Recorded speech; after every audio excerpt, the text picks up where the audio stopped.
Right, so the Wallabies have just announced their Rugby World Cup 2023 squad. Few surprises in there, couple players left out, but we will be looking through at exactly who is in that squad heading towards France. And the props, it will be Angus Bell, Pone Fa'amasili, a man who came in due to the injury of Allan Alaalatoa and Taniela Tupou in that first game of the Bledisloe Cup. Now we get to see Pone Fa'amasili once again get that opportunity at international level. Zane Ngor, he's found himself coming off the bench a little bit throughout their Rugby Championship competition. Blake Scott, it will be his debut for the Wallabies when he plays his first matchup. That is due to that injury of Allan Alaalatoa. Interestingly enough though, Taniela Tupou, even though his injury did seem relatively serious, he has actually still been named in the squad alongside James Slipper, the last two props for the Wallabies. In the hookers, it is Matt Faisler, Dave Parecki and Jordan Ulesi. They are the three that a lot of people did expect to see for the Wallabies, and that is exactly what they have gone with. In the locks, it is Richie Arnold, Nick Frost, Matt Phillip and Will Skelton. Now Will Skelton, he will be the captain for the Wallabies. Only just coming back into the side last year. Now it seems like that team, definitely that full pack, going to be built around him.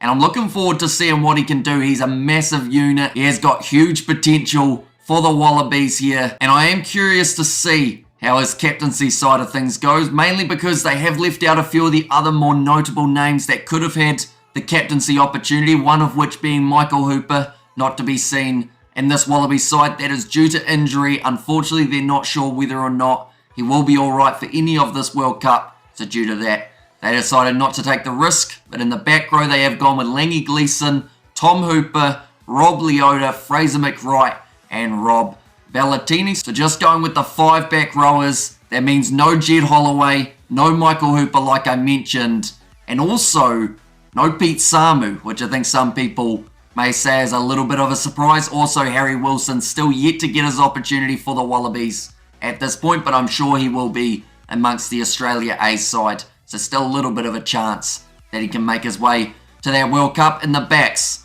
definitely scrum halves, there was a little bit of a surprise with Isaac Fines-Leliawasa getting the opportunity as the third choice. Rather than going with someone like a Jake Gordon, they've given Fines-Leliawasa that opportunity. Does play for the Western Force in Super Rugby Pacific.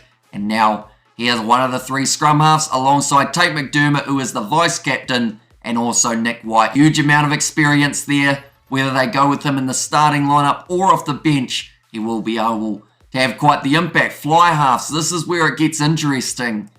Carter Gordon. That's it.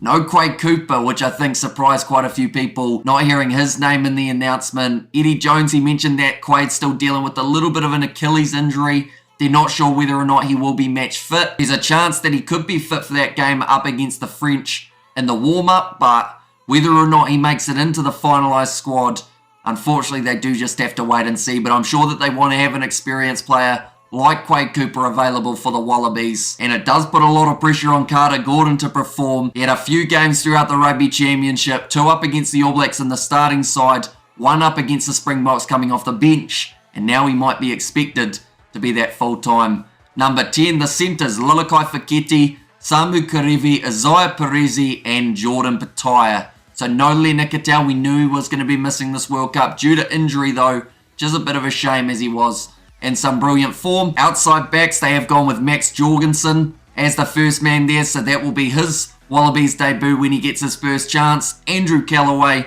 Marika Koromberi, Mark Nawanganitawasi and also Suliasi Vunivalu. So a lot of skill there in the outside backs department for the Wallabies. Their wingers will be looking to perform, and if those centres that I mentioned can get that ball out wide, could be where the Wallabies do find some very dangerous play. And then the utility backs, they've got Ben Donaldson and also Josh Kimmoney. So I believe Ben Donaldson, he can cover fly half if they do need that option. So for that reason, I expect to see him off maybe the bench a few times for the Wallabies in the near future.